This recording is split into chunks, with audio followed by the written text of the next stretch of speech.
আমরা মাঝে মধ্যেই এই ধরনের প্রশ্নের সম্মুখীন হই যে ডাক্তারবাবু ঠিক কখন আমাদের বন্ধ্যাত্ব সংক্রান্ত ব্যাপারে বন্ধ্যাত্ব বিশেষজ্ঞের সাথে কথাবার্তা বলা উচিত। তো এর আমাদের কিছু ডিকটাম আছে, সেই ডিকটাম ফলো করা যেতে পারে। সেটা হচ্ছে যে আপনি যদি রেগুলার ইন্টারকোর্স করেন এবং কোনো রকম কন্ট্রাসেপশন ইউজ করছেন না এরকম যদি হয়, এবং আপনার যদি কোনো রকম সিগনিফিকেন্ট মেল ফ্যাক্টর বা ফিমেল ফ্যাক্টর না থাকে, তাহলে অন্তত 1 বছর ট্রাই করা উচিত। এবার 1 বছর ট্রাই করার পরে যদি না হয়, তবে অবশ্যই একজন গাইনোকোলজিস্ট বা ইনফার্টিলিটি স্পেশালিস্টের সাথে আপনার যোগাযোগ করা উচিত।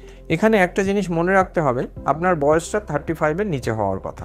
যদি আপনার বয়স 35-এর উপরে হয়, সেক্ষেত্রে এই টাইম স্প্যানটা আমরা 12 মাসের পরিবর্তে 6 মাস বলে থাকি। 6 মাসের মধ্যে যদি আপনি কনসিভ করতে না পারেন, তাহলে আপনার অবশ্যই একজন বন্ধ্যাত্ব বিশেষজ্ঞ বা ইনফার্টিলিটি স্পেশালিস্টের সাথে কথা বলে আপনার কি সমস্যা আছে, আরও সময় দেওয়া যাবে কিনা বা নেওয়া যাবে কিনা সেটা যাচাই করে নেওয়া উচিত। কোনো রকম যদি হেল্পের দরকার হয়, নিচে দেওয়া নাম্বারে আপনারা ফোন করতে পারেন। ফোন করে আমাদের কাউন্সিলরের সাথে আপনার কিছু জিজ্ঞাসা থাকলে তার সাথে কথা বলে আপনার সেই সমস্যার সমাধান করতে পারেন।